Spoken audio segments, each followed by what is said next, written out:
Les pires rations MRE, des repas rejetés par tout le monde. Les humains se sont battus et sont morts pour d'innombrables causes, sur d'innombrables champs de bataille. Mais si beaucoup de gens éprouvent de la sympathie pour les sacrifices consentis par le soldat ordinaire, ils devraient probablement avoir encore plus de peine pour certaines des rations absolument immondes qu'ils ont dû consommer avant de mourir. Biscuits Browns. Pour de nombreux soldats britanniques, le terme Biscuit Browns peut susciter à parts égales de la nostalgie, du dégoût et de l'inconfort. Cependant, cela ne concernait pas vraiment les intestins. Aliment de base des rations de l'armée britannique jusqu'en février 2009, de nombreux soldats appréciaient en réalité ces biscuits enrichis en vitamines, malgré l'effet secondaire plutôt fâcheux qui les accompagnait. Décrits par un soldat britannique comme 6 tranches de carton compressées, ces gaufrettes peu appétissantes étaient connues pour leur polyvalence. Elles pouvaient aussi accompagner du pâté, être trempées dans une soupe instantanée ou écrasées dans du lait avec du sucre pour un petit déjeuner simple, semblable au Weetabix. Pourtant, les biscuits bruns n'étaient pas appréciés de tous, car ils empêchaient en réalité toute matière brune de quitter celui qui les mangeait. La tendance du biscuit à constiper était sans aucun doute utile sur le champ de bataille, où toutes les distractions, même naturelles, devant être réduites au minimum.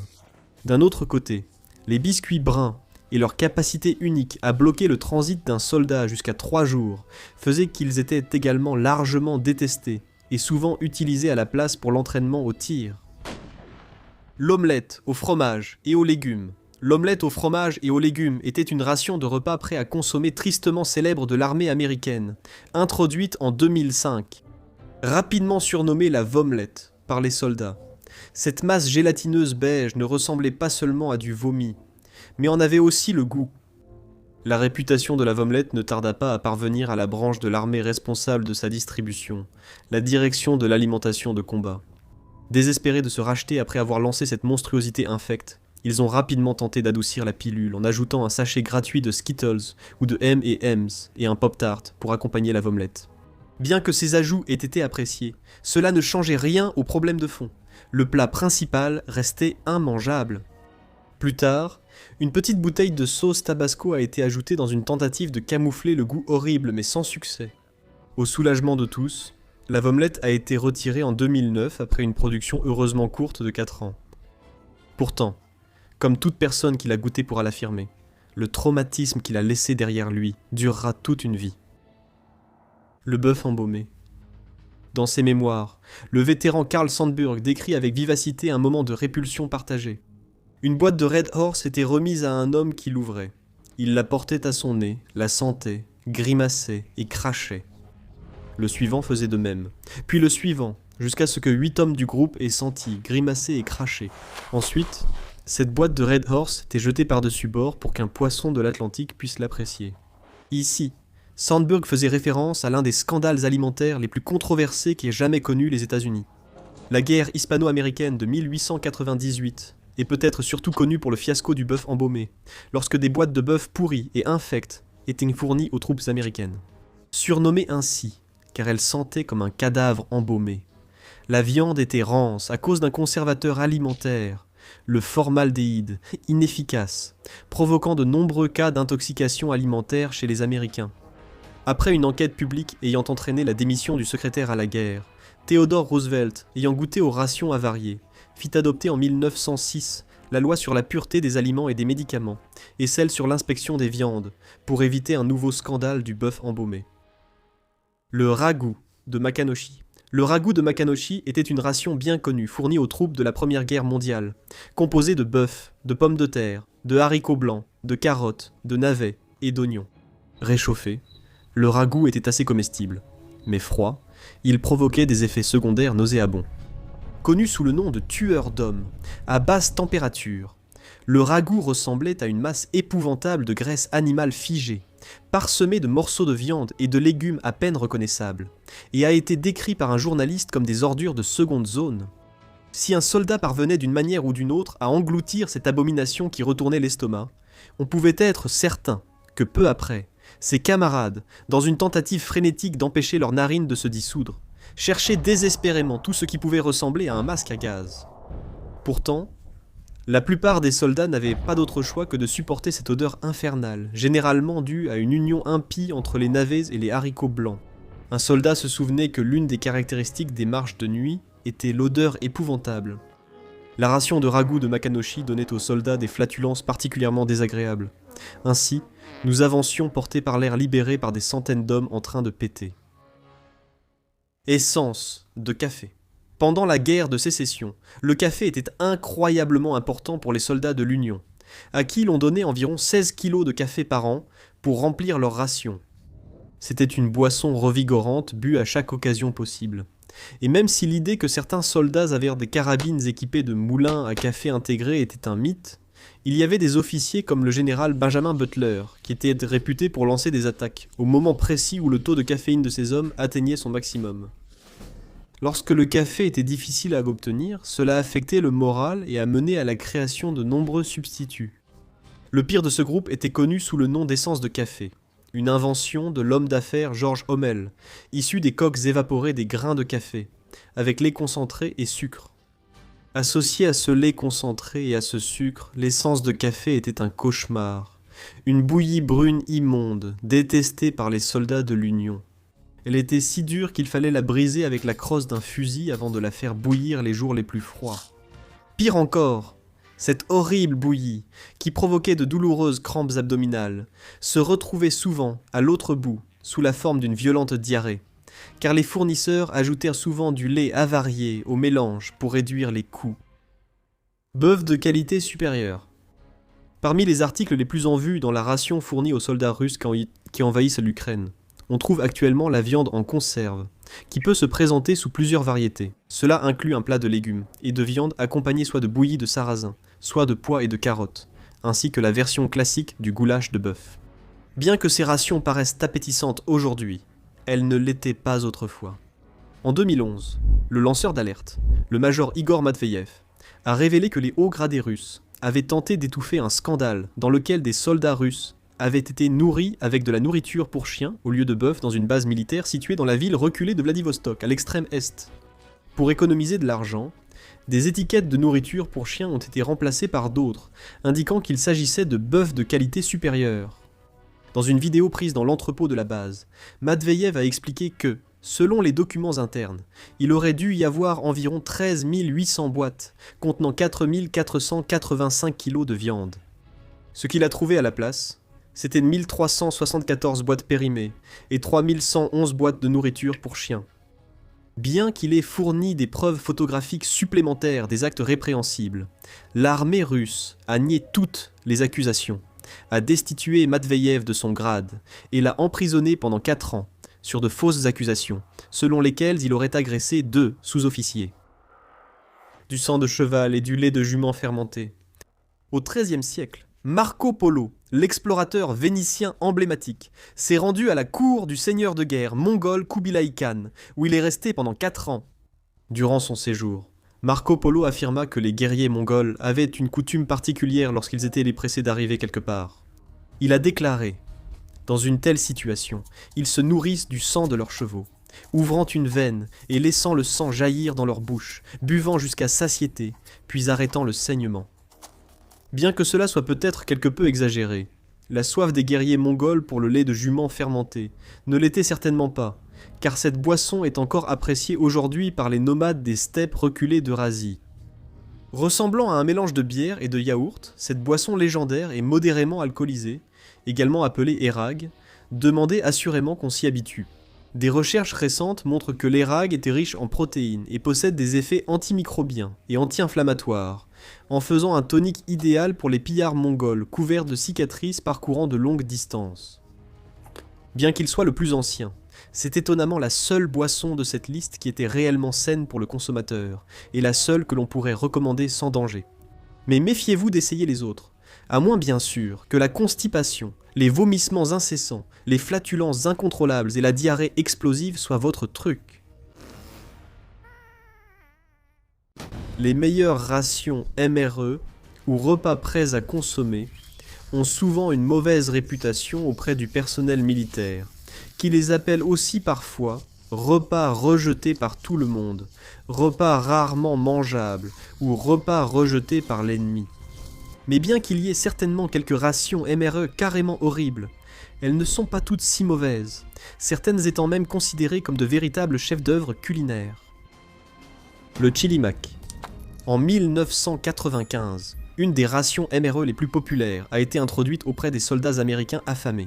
Le Chili Mac était désormais une ration MRE très appréciée, séduisant les convives avec une combinaison alléchante de pâtes coudées délicatement tendres, de miettes de bœuf assaisonnées façon taco et d'une sauce tomate riche. En accompagnement de ce plat principal, on propose diverses gourmandises, un bâtonnet de bœuf salé fumé, une part de gâteau aux carottes et un sachet de Skittles aux fruits des bois. Parmi les meilleures gourmandises, il y a le pain au fromage avec jalapeños, un pot de pur bonheur qui, étalé sur des crackers fades, les transforme en festin, accompagné d'une boisson en poudre goût raisin rappelant le Gatorade. Le Chili Mac MRE est bien plus qu'un simple repas prêt à consommer, car quiconque en possède un détient le meilleur atout de négociation, dont le contenu peut être échangé contre à peu près tout ce que l'on souhaite. Aujourd'hui, il est si apprécié qu'il se vend entre 20 et 80 $ en ligne, certains anciens militaires gardant même leurs réserves privées. Alors, si jamais vous avez l'occasion de goûter un MRE, assurez-vous de choisir le Chili Mac, car selon un vétéran, les MRE militaires sont généralement mauvais. Mais le Chili Mac, c'est la vie. Attention toutefois aux effets secondaires nauséabonds.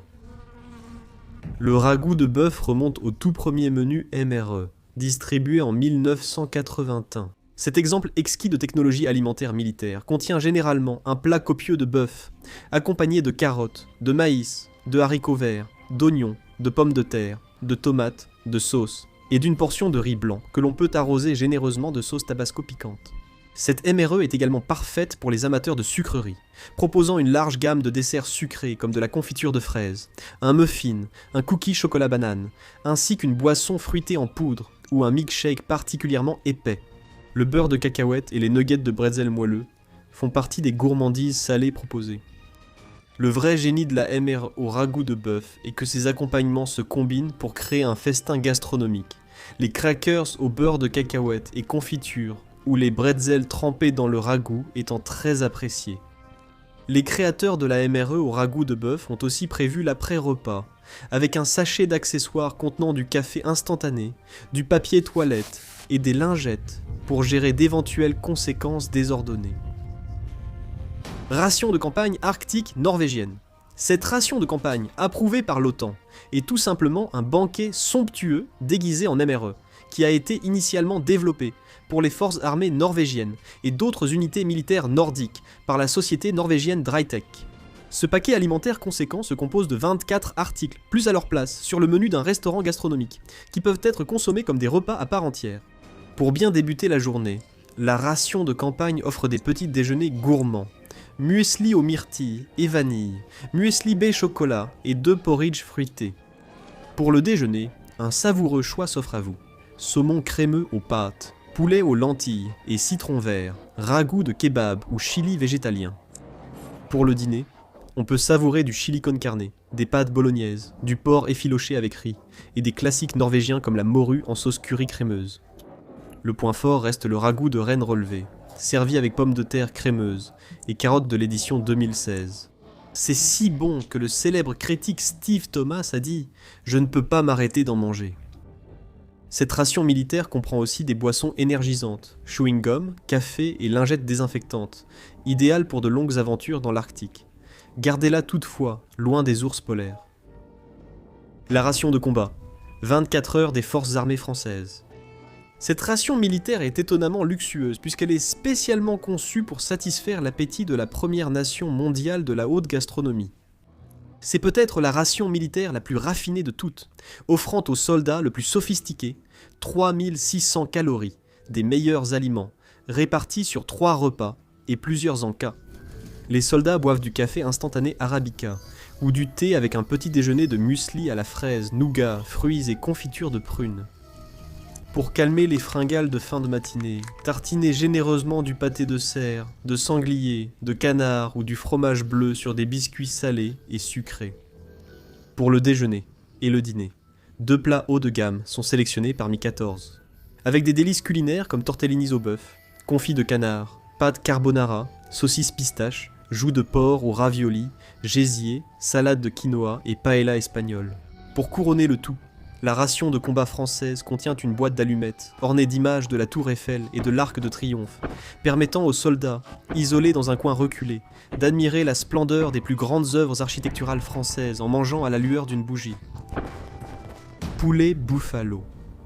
La ration de combat légendaire qui a eu un tel impact sur l'appétit et les orifices des militaires américains, lors de sa production initiale entre 2009 et 2011.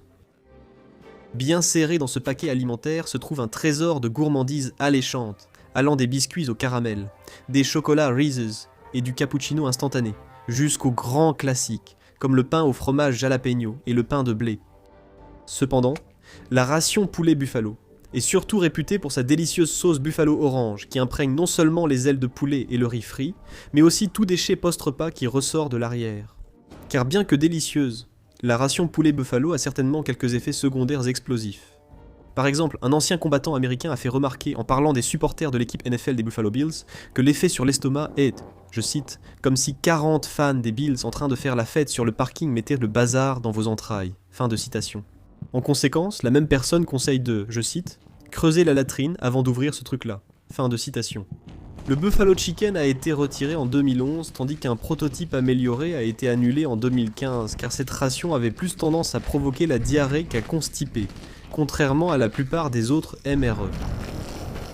Ration des janissaires. En parcourant les annales de l'histoire, il est presque impossible de trouver une armée antique, médiévale ou même pré-moderne, qui était aussi bien nourrie que les troupes d'aujourd'hui.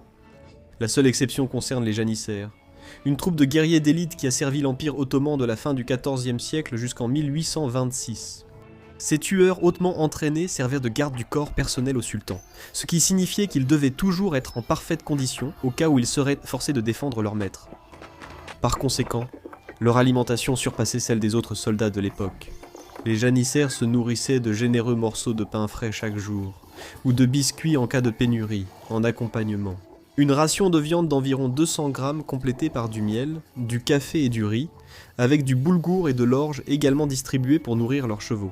Les janissaires non seulement mangeaient bien, mais ils avaient ceci de particulier que leur organisation utilisait largement la nourriture comme moyen de favoriser un esprit de camaraderie au sein de leur rang. Le chapeau des janissaires, par exemple, s'appelait un berk et était orné d'un accessoire appelé porte-cuillère, qui était censé symboliser que tous les janissaires étaient des compagnons de table. De plus, un janissaire responsable d'un régiment était généralement appelé Shorba Chorobashi, ce qui signifie chef de la soupe, tandis que les sous-officiers portèrent des titres tels que chef porteur d'eau, marmiton et maître cuisinier. Au combat, le crime le plus odieux qu'un janissaire pouvait commettre était de laisser son kazan, une sorte de chaudron symbolique, être capturé par l'ennemi. Et s'ils étaient mécontents, les janissaires pouvaient même déclarer une mutinerie officielle en renversant leur marmite. Cela n'arriverait sûrement plus aujourd'hui, les soldats étant trop occupés à manger des produits transformés pour faire des histoires. Il s'avère qu'ils ne sont pas vraiment intéressés à mordre la main qui les nourrit.